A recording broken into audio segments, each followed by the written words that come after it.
Hello, average gamers everywhere. The Irate Pirate has had his cup of arg and now feels like he can speak clearer. No guarantees, though. Alright, what you see before you is my favorite 7th rate in the entire game. This is the Cutter. Now, this is nothing special, but I will point out how I've built it to give you an idea. I always go with carronades because you just get more damage off carronades. Okay, let's go through this. We get 12 guns in all. Guns, long guns, medium guns, navy guns, Bloomfields. Guns are cannon. You can load 4 pounds up to a max of 6 pounds. And let's see. The 4-pound medium gun does a base damage of 14. The 6-pound medium gun does a base damage of 17. Why do I do the 24-pound carronades? I can do carronades, 12 to 24-pound carronades. The 24-pound carronade has a base damage of 24. Now what you need to be aware of is the max horizontal dispersion. 13 millimeters per 100 meter versus 8 millimeters per 100 meters. It's significantly worse, which is why I'm running the basic gun sights S here, the gray version, which gives me negative 10% vertical and horizontal dispersion. Dispersion is how much your shot will vary from the straight line. Okay, so you're firing it and your shot can go off by 13 meters per 100 meters. Do not ask me for degrees on that. Hard numbers like that, very difficult to come by. This developer has his own language and we have just learned to deal with it. Okay, now this cutter is completely unboxed. Okay, it takes 200 experience points, so I was killing pickles getting about 33 experience per battle, so you can do the math. Completely unboxed. I bought it just for that purpose. It's oak frame, oak planking. If I were going to be using this to duel someone, I would not go with oak, but if I had to, oak bonuses your side hit points.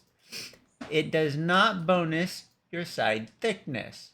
That would be a teak wood that would do that. Well, like white oak teak would give you a higher thickness, or teak would even higher thickness. But it also gives you, I believe, a speed penalty and a thickness penalty, but don't quote me on that. So since this is hit points, I put softwood planking, which 7% more armor hit points. Since I'm running carronades, I'm obviously wanting to reduce how much they splatter. They're like shotguns.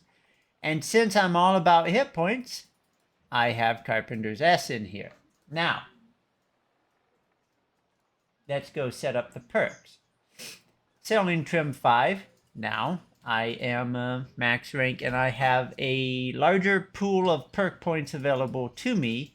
But one of the reasons I am running these 7th rates and unboxing them all is to increase how many perk points I get.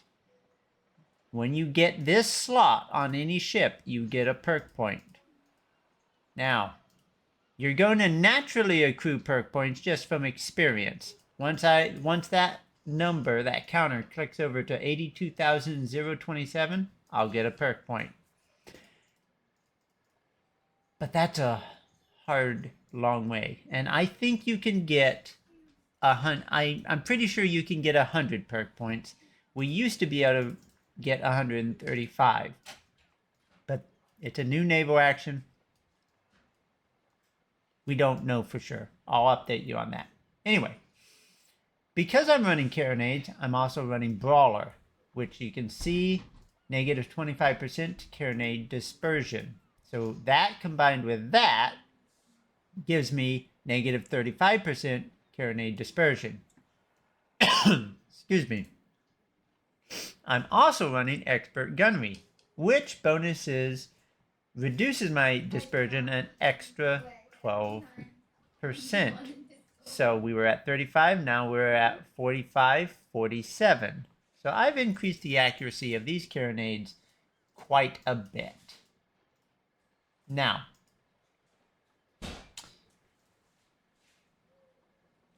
you may not have the ability to run those. So you're going to have to learn to deal with sloppy carronade angles, and there's a simple way to do that. Let's get into it.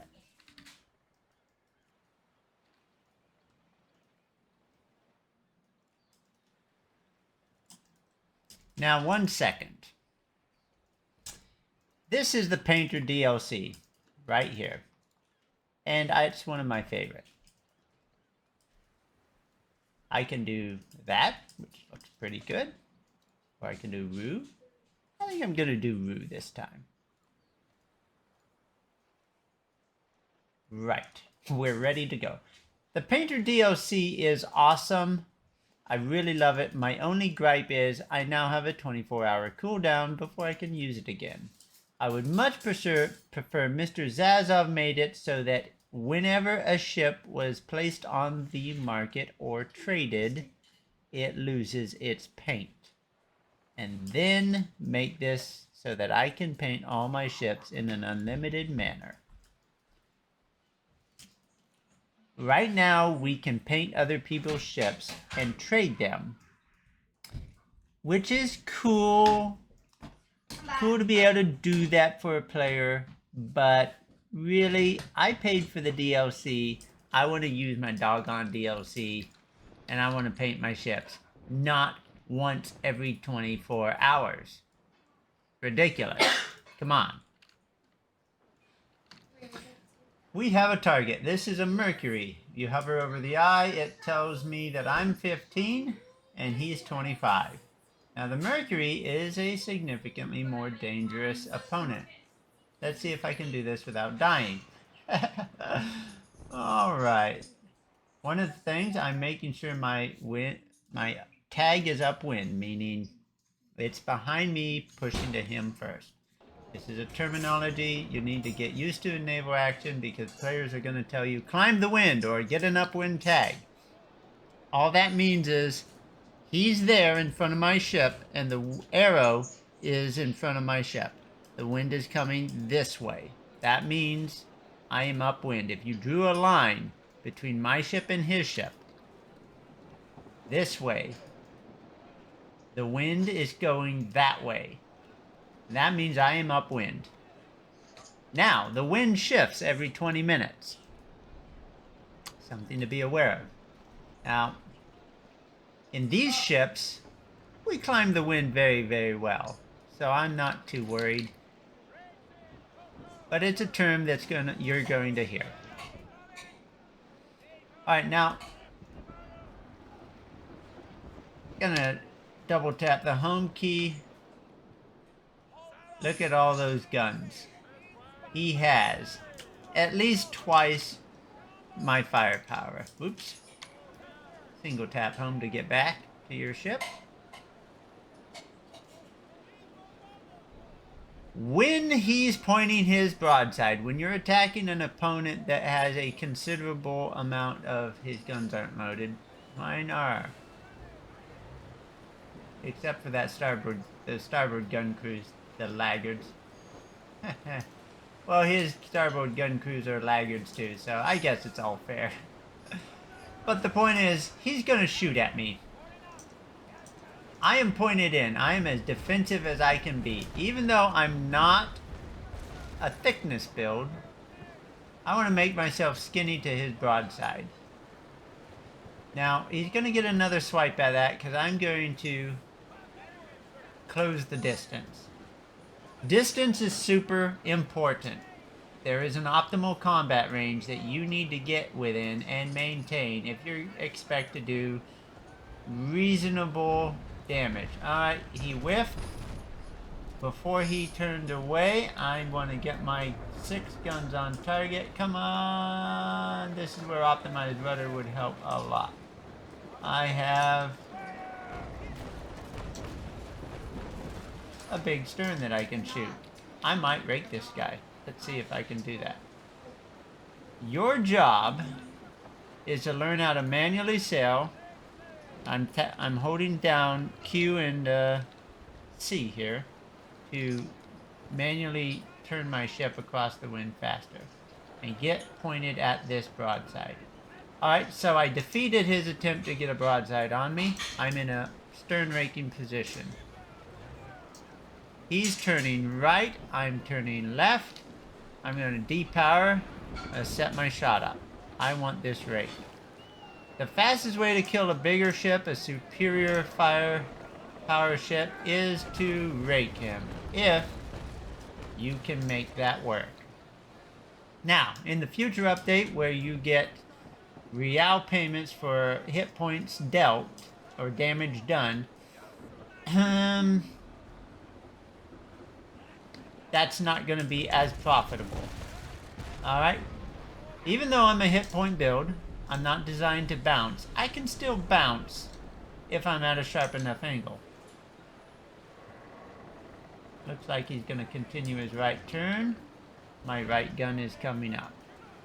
Anyway, this is going to take a while. We're not going to do the whole video on this.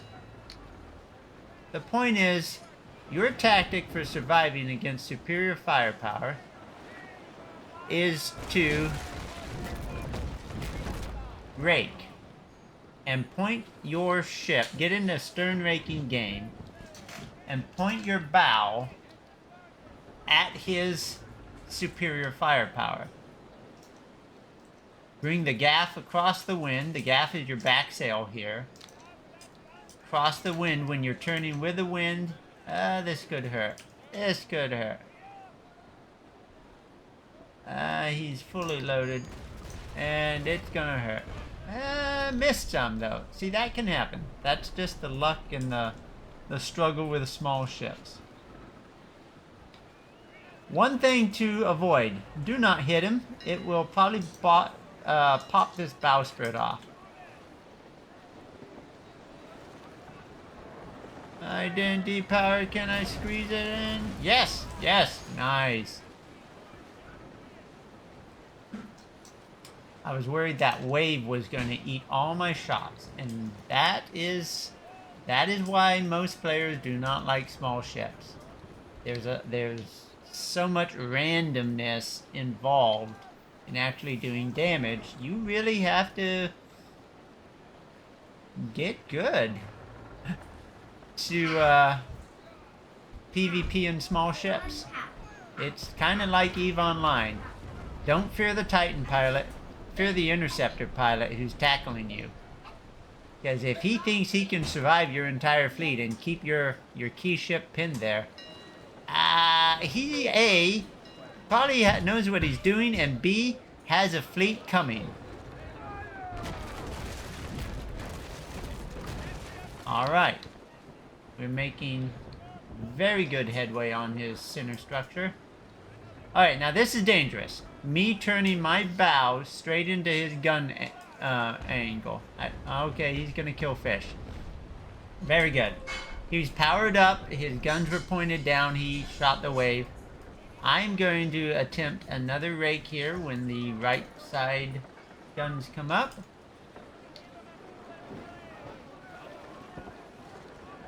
We'll see.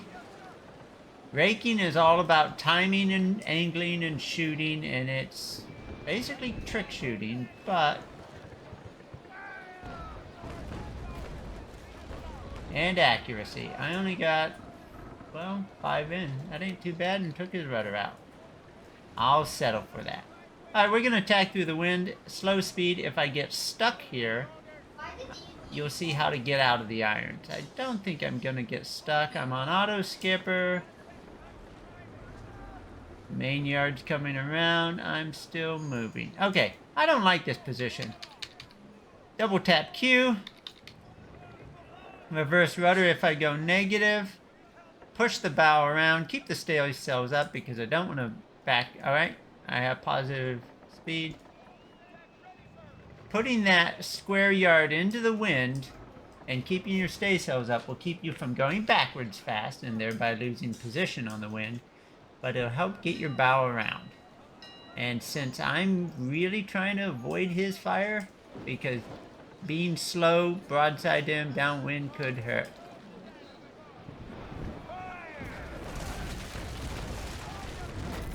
All right.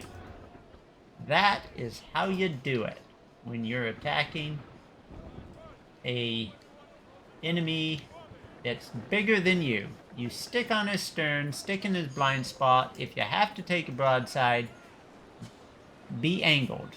If you have thickness, it doesn't have to be an extreme angle, but if you don't have thickness, it better be an extreme angle. And if it's a player, they're going to try to core you out through your nose. Be aware of that. It's possible to do. Right. This has been my little boat series for the cutter. Hope you've enjoyed it. I'll have a new one up in a little bit, probably 24 hours, when I get my Painter DLC back and can paint my next ship.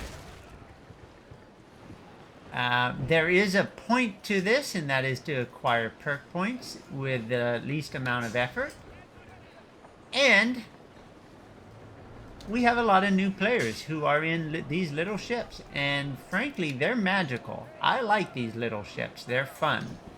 Getting good in them, being the guy who can go out and tackle a big ship and survive, that'll make you a legend. All right. Oh, those fish didn't deserve that.